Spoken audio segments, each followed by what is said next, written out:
In his book-length essay, H.P. Lovecraft Against the World, Against Life,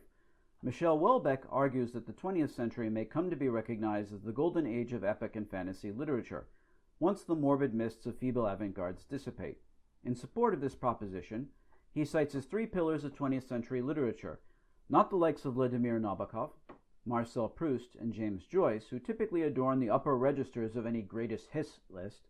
but rather H.P. Lovecraft, Robert E. Howard, and J.R.R. Tolkien, who are, in his words, as despised by critics as they are loved by the public. The reason for his rejection of these critics is not the popular acclaim that these authors still enjoy, but rather their astonishing imagination, their unparalleled abilities to construct worlds and entire universes, and the influence they enjoy, as demonstrated by their legions of imitators and the robust second life their works enjoy across a wide array of media, such as movies, graphic novels, and digital games. All three of these authors drew heavily upon the building blocks of scholarship in constructing their universes. Tolkien was a philologist in Oxford Don who crafted entirely new fictional idioms out of languages as disparate as English, Greek, Finnish, Latin, Welsh, and Hebrew. Howard drew heavily upon classical and ancient Near Eastern mythology to construct a vibrant prehistorical world for his most famous character, Conan the Barbarian, a kind of fictionalized old world in an era after the sinking of Atlantis, but on the eve of the arrival of the Indo-Europeans. Lovecraft depended most heavily upon Orientalist scholarship in fleshing out his tales of the mad Arab, Abdul al-Hazred, and the terrible and forbidden product of his dementia, the Kitab al-Azif, better known as the Necronomicon. To populate his mythos with a pantheon of hostile and alien divinities, he either outright appropriated mythological figures from the ancient Orient, such as Bast and Dagon, or he crafted new names for ones that demonstrate a predilection for guttural phonologies, Hebrew morphemes such as ath and oath, and rampant violations of the phonotactic constraints of just about any known human language. These were the basic building blocks of his ideology of alienation, drawn from the ancient other of the Western imagination. Houellebecq singles Lovecraft out for particular analysis because of the nature of his oeuvre, consisting of what might be called weird or pulp fiction, and the imaginative universe of discourse that he created, and which has been adopted and thoroughly developed by his protégés, who have lovingly named it the Cthulhu mythos. Unlike Tolkien, or for that matter Howard, who was one of these protégés, Lovecraft cultivated his followers and gave them full license to use and modify it as they saw fit. The Cthulhu mythos is therefore our first self-consciously open-source mythology, and quite possibly the most popular one. These followers, who include the likes of Clive Barker, Robert Bloch, Neil Gaiman, Stephen King, Fritz Leiber, Chana Miéville, Alan Moore, Clark Ashton Smith, Jeff and Ann Vandermeer, and Colin Wilson, enjoyed considerably more commercial success, but no single one of them has managed to surpass the universally acknowledged master of weird fiction and their literary influence. It's probably impossible to explain the perennial fertility and popularity of the Cthulhu mythos, but it is certainly clear that it is historically situated in a way that neither Howard nor Tolkien are. Lovecraft flourished in the fertile period between the great wars of the 20th century, at a time of unimaginably rapid scientific advances, as well as new anxieties fostered by the rise of unprecedented totalitarian ideologies. Prior to that point, Westerners viewed history as a linear narrative of progress bounded between two endpoints, the creation and the end of times, within which man was the undisputed central protagonist. The horrors of war and the crisis of faith undermined this ancient narrative, and the new advances in fields like geology, physics, and astronomy revealed just how alone and irrelevant we are in a universe that is vaster, colder, and essentially more hostile to life than we had ever imagined. By the middle of the 20th century, none of us were really sure what all of this meant, but it was equally clear that something profound had changed and things would never again be the same. In a very real sense, Lovecraft had his finger upon the pulse of his time, and he was able to elaborate his vision of the world and our uneasy place within it, in a way that made sense to his readers and protégés, even as he scandalized his critics. The mythos is a successful fictionalization of reality by any standard. It therefore seems likely to me that authors and readers keep returning to the endlessly productive well of the Lovecraftian universe of discourse, not only because it is effectively open source and therefore economically practical in a way that the Marvel Cinematic Universe is not,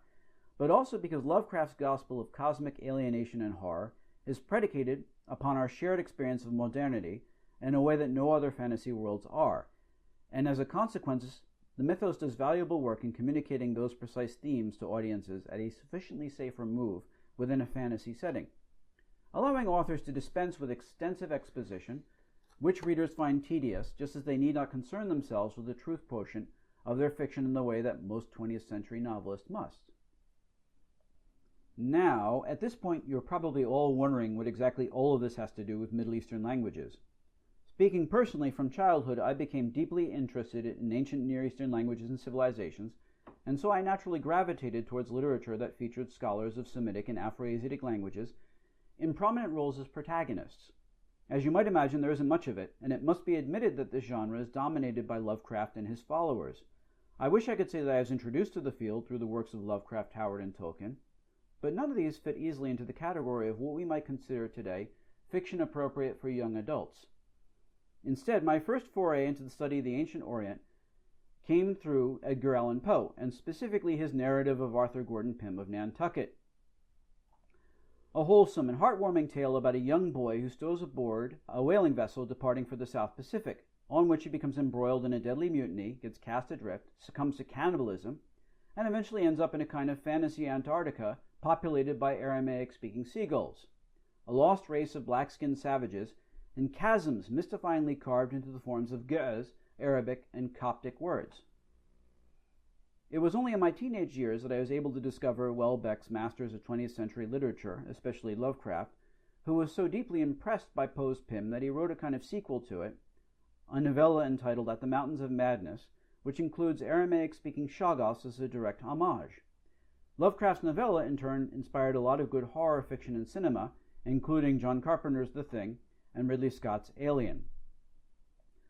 I could probably make a few points here about the transformative power of literature, and indeed I shall, by addressing not literature in a general sense, but rather the literature as we describe it. In this manner, I'll address the issue of the transformative power of science, or rather our scientific approach to the study of human language and culture. In doing so, I'd like to return to Antarctica, not the Antarctica of Poe, Lovecraft, or Carpenter, but rather Kim Stanley Robinson's Antarctica. In a word, what Robinson is describing here is our subjectivity, imagination here serving as a shorthand for everything not empirically derived, the sum total of our perceptions, experiences, personal or cultural understanding, and belief, and how these things influence, inform, and bias our judgments about truth and reality. Like many of his works, Robinson's Antarctica is about science and climate change, among other things, and in part he demonstrates how on an aggregate level our imagination or our subjectivity can actually affect our physical environment in a very real way. This is relatively easier when discussing climate change than it is when discussing Semitic philology. Even though I was inspired to enter this line of work by imaginative works of literature, I would still like to believe that my own work is organized along scientific lines, which is to say that I share the same rather utopian ideals concerning the use of experimental data, reproducibility of results, ontological parsimony, and peer review, as others who identify primarily as scientists. As an aside, I say these things are utopian to reflect not only my deep respect for these ideals, but also my skepticism about the ways in which we put them into practice. Even so, I'm going to argue that the sort of scholarship into the humanistic sciences of which I am myself an exponent, particularly in the study of ancient and less ancient Near Eastern languages and religions, resembles the speculative fiction of these masters in more ways than one, from Lovecraft's open-source mythos to the imaginative proto-history of Robert E. Howard and the philologically informed language and world-building of J.R.R. Tolkien. I'd like to ask why this might be the case, who informed whom, and ultimately interrogate why our shared subjects continue to be of interest not only to these authors, but also to the public at large. As it happens, the primary subject of this talk, the 18th century Orientalist August Ludwig von Schlözer, stands right at the nexus of art and science in this regard, and it was his philosophical investigations that laid the foundation for both to flourish. Schlözer's name is undoubtedly known to all of you as the scholar who first coined the term Semitic and applied it to the language family that now bears his name in a 1781 article, which is probably the most widely cited but proportionately least read article in the field of historical and comparative Semitics, Von der Chaldäer, or About the Chaldaeans, which is published in Johann Gottfried Eichhorn's Repertorium für biblische und morgenländische Literatur. The words Chaldaeans and related terms such as Chaldaic might also be familiar to you, as they form part of the shared universe of discourse inhabited by Bible scholars and Semitic linguists, even if they carry with them more than a whiff of the 19th century. The dynasty, an empire to which Schlözer refers, is now uniformly called Neo-Babylonian in all contemporary scholarship, and its language is now called Aramaic, apart from severely dated works, their more recent reprints, and the sort of non-specialist encyclopedic and lexicographic references that depend upon them, such as Wikipedia, where the Chaldeans are apparently still alive and well. Why is it then that scholars are no longer invested in discovering the original language, homeland, ethnic identity, and religion of this group, and how did they come to be in the first place? Intriguingly, the passage from which this article that is most frequently referenced really has nothing to do with them, and it comes almost as a parenthetical aside. He postulates the existence of this macro family, to which he also adds Greek, Latin, Sanskrit, Slavic, and German, but he excludes Hungarian, Tatar, and Mongolian, 5 years before William Jones's later but undeniably more influential discovery of Indo-European in 1786. Prior to that point, many of the languages that compose it were subsumed under the rubric of Oriental languages, which originally included Arabic, Armenian, Chaldaic, Coptic, Ethiopic, Syriac, and other classical languages of Asia and North Africa, in contradistinction to the classical languages of Europe, but soon everything would change. It must be added that this original grouping was not entirely useless, and one could indeed adduce some intellectual and pedagogical rationales for combining these languages in this manner, but Schlözer introduced a powerful new frame of reference for the analysis of these languages, predicated on what we might call ethno-linguistic grounds, rather than historical, geographical, or literary ones. The utility and continued relevance of Schleuzer's new frame of reference may be proven by the fact that it is today far from uncommon to meet Semitists who are proficient in several different Semitic languages, but it is not nearly so common to encounter Semitists who also work in Armenian, Coptic, or Sanskrit. In light of this one important discovery, it may surprise you that he is chiefly known today as a historian and a kind of prototypical political scientist, due to his contributions to Russian history and the comparative study of revolutions from Cromwell to the French Revolution, which he documented as a current event. It will probably equally surprise you that it was his primary interest, Russian history, that motivated him to write this article. Although he was a linguist in the very real sense of being a scholar who spoke and worked with a large variety of languages, it marks his only lasting contribution to their study. You see, in his day there was a scholarly vogue that the Chaldeans of the Hebrew Bible were Slavs, due to similarities between their biblical names and certain Russian or Polish words. Schlözer is skeptical of any connection between Slavs and Chaldeans, and so he wrote this article to discuss the origins and geographic distribution of what appear to be a somewhat mysterious people. He first concludes that they were not original to southern Mesopotamia, but rather came out of the north, as Jeremiah seems to suggest, and that the use of the term Chaldaic is something of a misnomer, because, like many conquering peoples of the ancient world, they must assuredly have adopted the language of the numerically and culturally superior people whom they conquered, in the process losing their own language. He argues, therefore, that what his contemporaries call Chaldaic and what we today call Aramaic was actually none other than the language of the ancient Babylonians, just as today's Bulgarian is not the Turkic language of the Bulgars, but rather the South Slavic tongue of the people they conquered. As Akkadian had yet to be deciphered, this was not an entirely unreasonable assumption, even if it is unsustainable in light of subsequent archaeological and archaeographic discoveries. Much of his paper is dedicated to discovering the original homeland and the language of these Chaldeans in light of the biblical and classical sources. The Greek term Chaldaioi can refer to at least 3 groups living in completely different regions and at completely different times, but for many scholars, Schlözer included, the apophenic impulse to connect these 3 unrelated groups proved too strong to resist. In addition to our Babylonian Chaldaeans, Kasdim or Chaldæer, the Chaldean mercenaries who opposed Xenophon at the Bohtan branch of the Tigris were stationed in what is today, 2,400 years later, Kurdish territory. 3 centuries later, Menippus Strabo and Plutarch inform us of Chaldeans living within Lesser Armenia, somewhere up close to the border with Colchis, and some 6 or 7 centuries later, the adjacent territory along the southern littoral of the Black Sea had become a Byzantine military theme with the name of Chaldæa. Since we're assuming that the Chaldeans came to southern Mesopotamia from somewhere else, and that the Chaldeans of Strabo and the Byzantine authorities are just too late and too far to the north, Schlözer identifies Kurdistan as their homeland on the Goldilocks principle, as it is neither too far north nor too far south,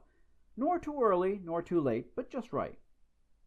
On these grounds, he concludes that the original tongue of the Chaldeans must have been something akin to Persian, Armenian, and Kurdish before they adopted the Babylonian language. Additionally, the kind of astrology and oneromancy for which the barbarian Chaldeans were famed represents a distorted form of the pure, more scientific astronomy practiced by the civilized Babylonians, passed through the prism of the Chaldeans' primitive and shamanistic religion, the worship of the stars and the planets. The problem from our perspective is not whether the Chaldeans were Slav. I think we can all agree that it seems self-evident that they were not. The entire problem, as I understand it, is that Schlözer perceives the category of Chaldeans only in terms that made sense to a late 18th century political scientist living in a post-Westphalian Europe and standing on the cusp between the Enlightenment and the Romantic movement. He is entirely a product of his times, much as, I hasten to add, all of us are, especially after the likes of Edward Said, Benedict Anderson, and Jonathan Z. Smith. For him, that meant conceiving of the Chaldeans strictly in romantic nationalist terms as a primordial nation with a continuous history throughout time. At no point does Schlözer ever consider that this term might not refer to a discrete entity with its own national religion, language, and homeland, because he unquestionably accepts that they were, and therefore they must have had all these things. For him and his contemporaries, Chaldeans, Chaldaic, Chaldaism, and Chaldæer, must all have existed at some point in a very real sense, and therefore were objects somewhere out in the world waiting to be found. Until that happy moment, we can infer much from any and all references to them from our sources, and allow our imagination to fill in the gaps. For these reasons, most historians would probably reject Schlözer's conclusions, and even the very methodologies that he employed to generate these imaginative proto-histories, as having no more scholarly value than Robert E. Howard's imaginative proto-history of the Cimmerians, which it very much resembles. That is why it is so instructive to compare the subsequent careers of the Semites and Semitic to those of Chaldeans and Chaldaic. Historical and comparative linguists continue to employ Schlözer's terminology over the years, as well as his insights into the nature of language typology, with some caveats and adjustments. Why is that the case? What did Schlözer do right, and what did Schlözer do wrong, at least from our perspective today, looking back a quarter of a millennium? Of course, Chaldeans, Chaldaic, Chaldaism, and Chaldæa didn't come out of a complete vacuum. I've already talked about the classical sources, which refer to different groups that have vaguely similar names in some languages, but which are today almost universally recognized as being unrelated. Apart from those, the primary source for Schlözer and his contemporaries is the Bible, in which the term primarily refers to the dynasty which controlled Babylon for a brief time and by extension their language, which we today identify as a form of Aramaic. Secondarily, it means astrologers and soothsayers. In that regard, it is occupational rather than ethnic, just as the term Filibinia has come to mean a domestic servant in the Gulf, and in the English language we can either get gypped or Jew someone down, Welsh on a debt, and even go Dutch on a date. In either sense, it is completely indifferent to the modern concepts of nationality, and why shouldn't it be? Those would not arise for thousands of years, in the 18th and 19th centuries, due in part to the efforts of scholars such as Schlözer and his contemporaries. Apart from the biblical and classical sources, Schlözer and his contemporaries owe an immense debt to the medieval sources, which they acknowledge. Chief among these were the 12th century Andalusian Jewish theologian Musa ibn Maymun, better known as Maimonides, and the 13th century Syrian Orthodox historian Abul Faraj ibn al-Ibri, better known as Bar Hebraeus, both of whom elaborate upon this category. For them, the term Chaldæans, which in Syriac is Chaldæer and in Arabic is Chaldaniyun, primarily signifies astrologers. So, for example, when Bar Hebraeus describes the Sabians of Haran in his compendious history of the dynasties, he characterizes their profession, or da'wah, not in the sense of an occupation, but rather in the sense of an open but transparently false claim, as da'wat al-Chaldaniyin al-Qudama,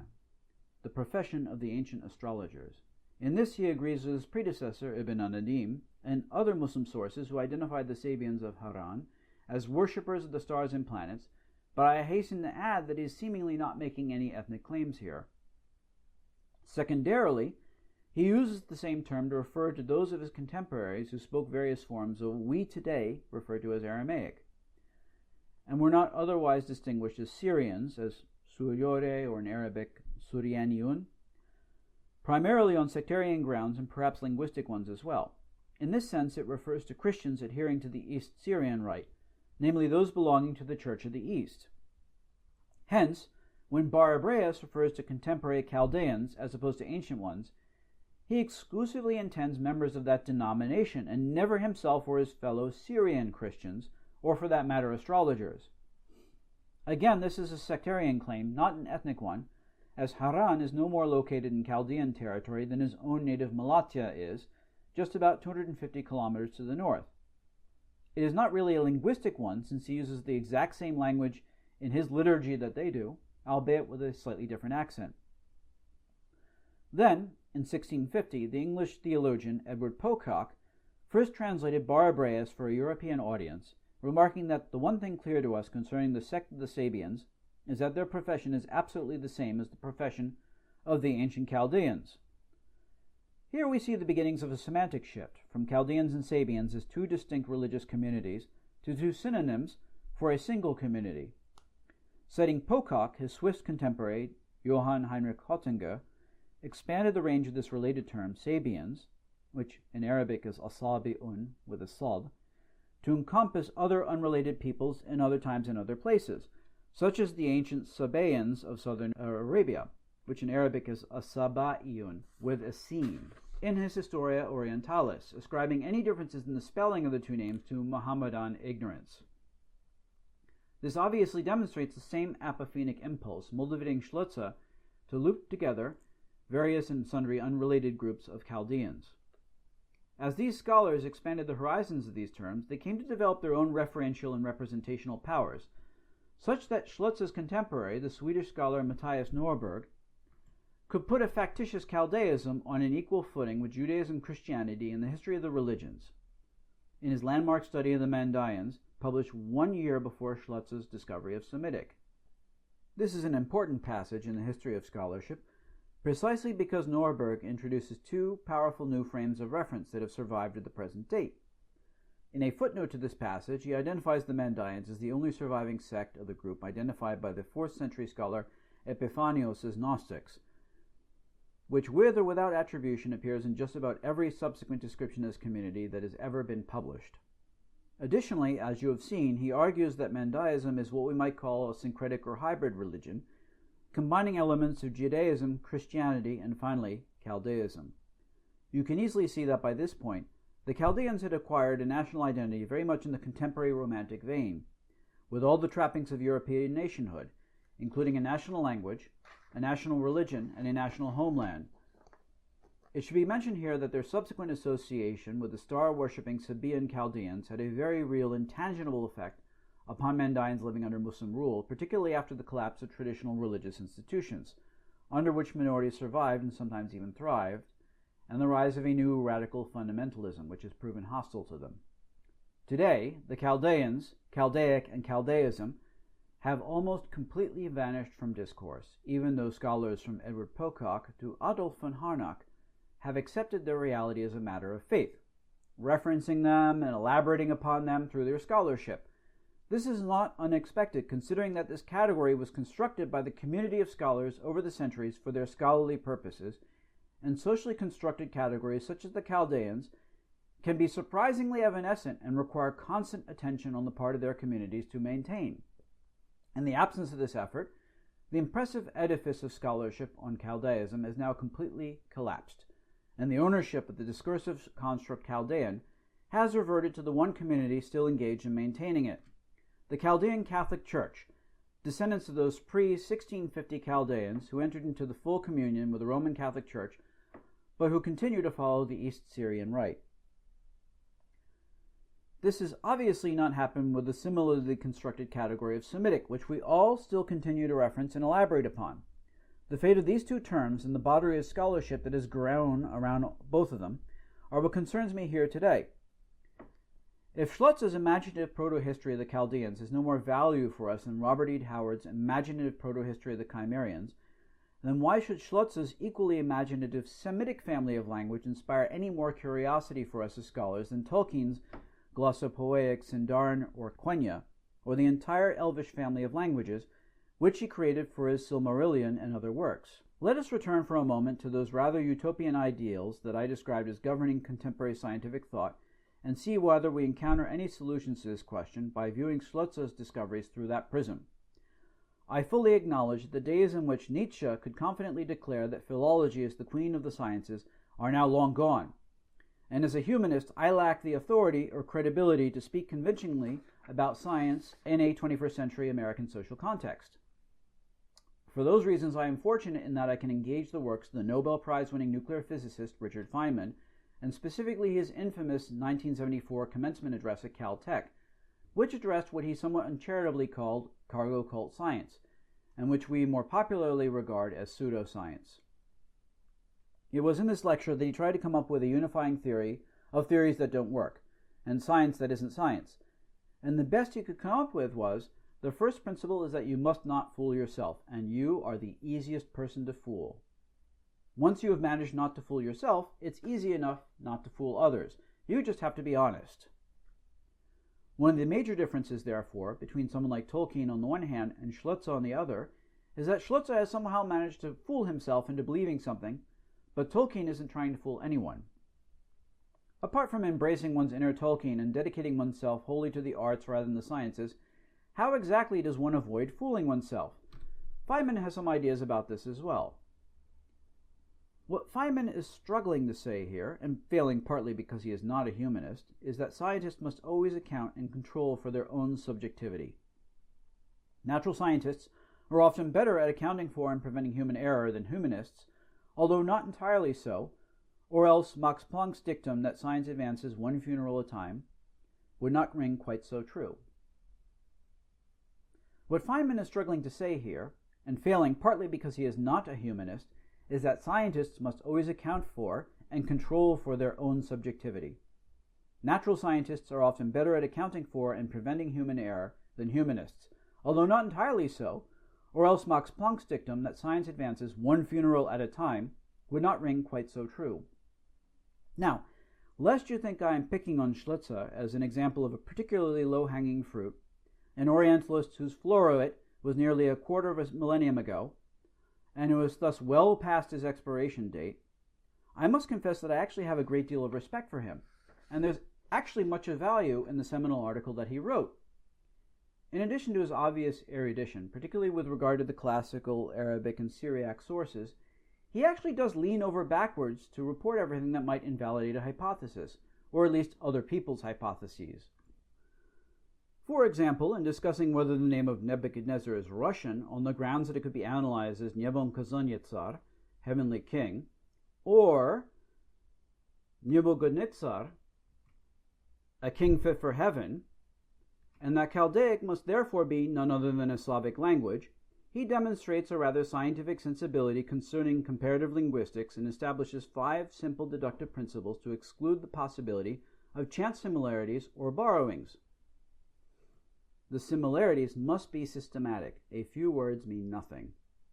One must have access to not only vocabulary, but also the significance of the vocabulary. It is useless to compare words and languages for which the meaning is unknown. As a corollary, the words compared must be similar. We would say correspond, not only in sound but also in meaning. The words compared must come from a basic vocabulary, he says, expressing common human needs, rather than jargon specific to commerce, administration, or religion, as the former is much less commonly borrowed.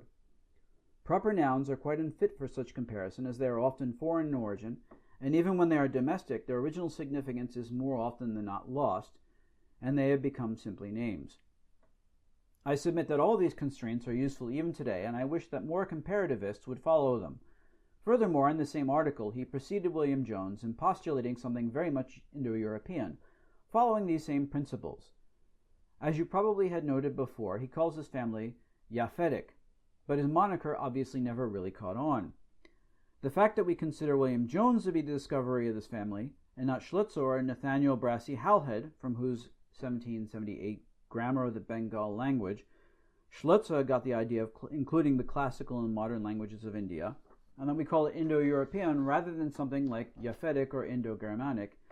is transparently due not to chronological or objectively scientific factors, but rather to social ones. Similarly, Schlözer was certainly not the first to identify the names in Genesis 10 with the progenitors of the various races of man, but he is the first to put this identification on a linguistic and therefore scientific footing. Schlözer's own discovery here is therefore not merely the Semitic family of languages, which other scholars had in any case intuited for centuries, but rather a key element in the origins of 19th century scientific racism.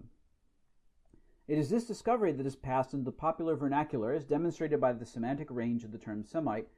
in contemporary parlance, particularly in phrases like anti-Semitic, anti-Semitism, and their far less common cousin philo-Semitic. The referent of these phrases is never Eritreans, Syrians, or Maltese. In every case, the term Semitic stands exclusively for the Jew, in a strictly racial sense, even exclusive of the subject's religious or ethno-linguistic identity.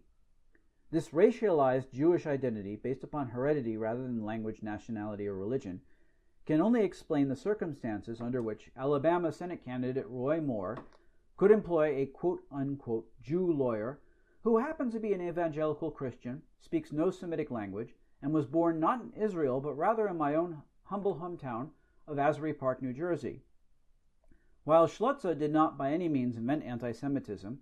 he did inaugurate the search for an intellectual justification for it, and bequeathed to us a new scientific idiom by which we can articulate this justification, and therefore we cannot discount that the continued survival of scientific racism is one of the major factors that make Schlözer's scholarship continually relevant. Can we ever really free ourselves from this web of unfortunate associations? It is not my intention to enforce political correctness, nor would I want to tear down the whole system and supply my own alternative to the present-day system of classifying Semitic languages. I am not a Jacobin. I would, however, like to suggest a way forward in a roundabout way, taking a detour through the well-known epistemic quandary of the recursivity of focus and scale. The focus of our research at any given moment cycles recursively between inductive reasoning, applying observations to general theories, and deductive reasoning, which is excluding false possibilities by generating new observations through experimentation. The products of induction may very well be false, and therefore deduction is required to assess them. Or, as Sherlock Holmes famously said, when you have eliminated the impossible, whatever remains, however improbable, must be the truth. With the results of this experimentation, we can derive new theories, and then subject them to further experimentation, either growing broader in scope or, more often, narrower. In either direction, the process is fractally recursive. Experimentation results in new discoveries, which are subject to further experimentation. No matter where we enter the cycle, or what our initial focus was at the time of this entry, the clarity we thought we initially had rather quickly vanishes as we proceed along it. The elephant in this particular room is the fact that our theories, generalizations, and definitions about phenomena such as race, religion, or language are entirely the creatures of this recursive process. Depending upon your position within this process, the questions you are asking, and the data that you are employing, you will discover that, in the words of Stéphane Palmier,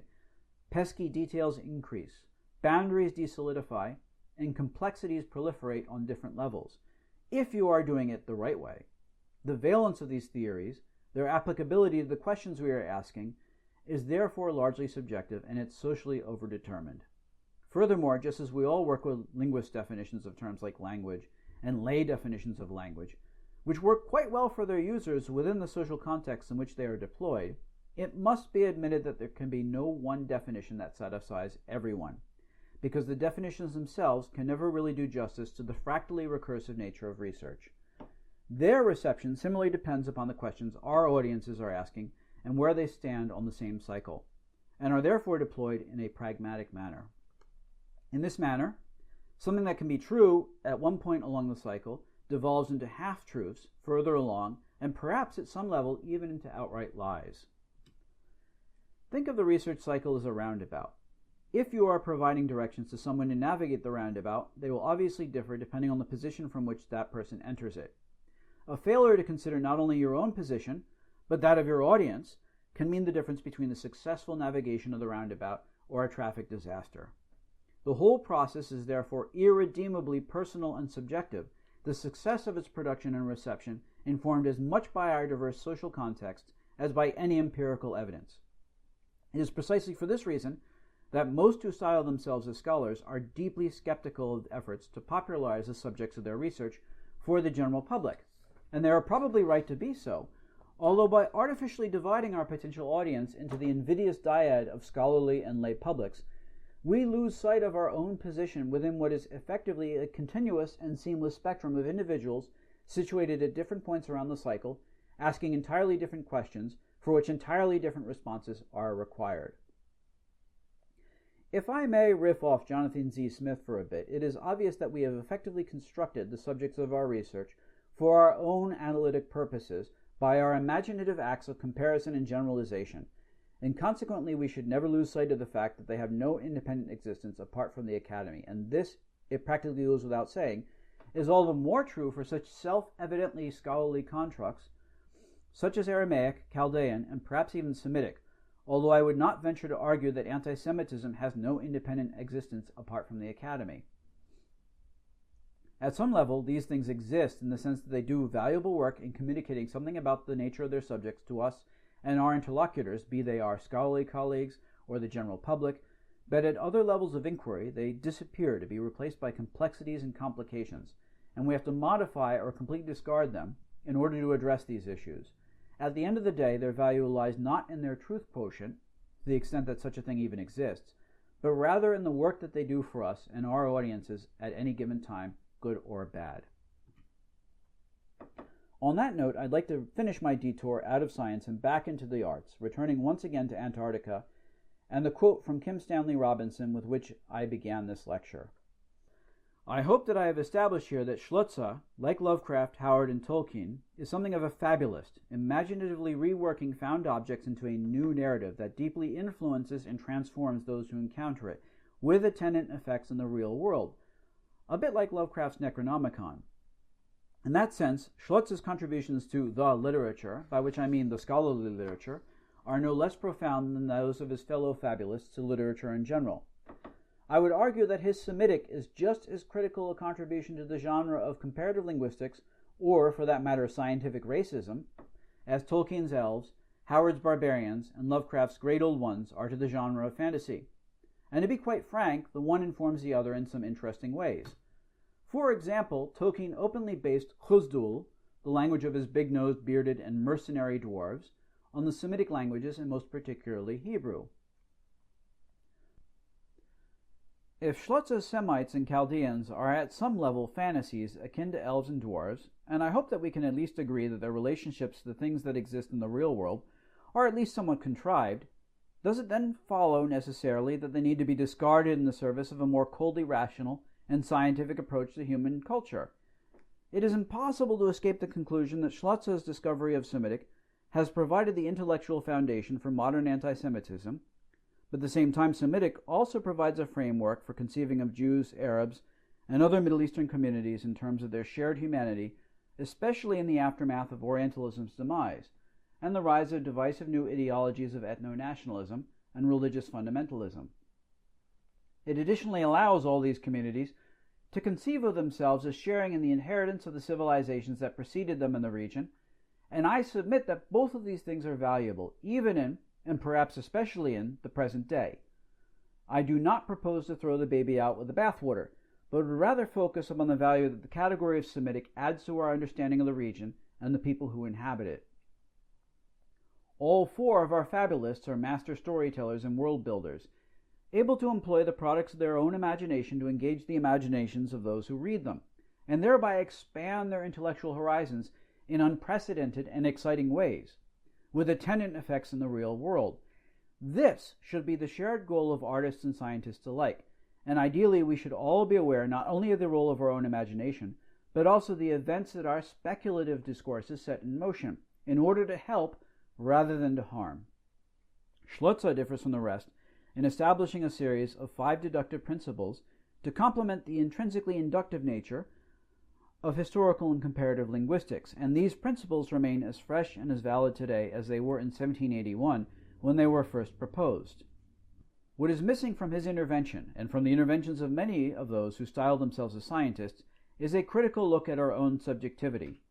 particularly the positions that we occupy when we enter and exit the research cycle, the questions that we ask that bring us there, and the answers that satisfy us when we depart from our research. Any analysis of our own subjectivity should include, among others, consideration of our near-exclusive focus upon texts as fundamental units of culture, independent of the individuals and societies that have produced and transmitted them, our frequent inability to evaluate our own hermeneutics or acknowledge our own position as scholars with respect to our subjects, the ways in which the unexamined and factitious categories that we construct eventually acquire their own referential and representational powers, and then finally, the critical role the study of Oriental languages and literatures under any name has played in the service of power. It is only once we have done so that we can truly say that we have done all we can to avoid fooling ourselves and fooling others, and focus upon the value that our own contributions to the discourse bring to the study of our subjects. Thank you very much.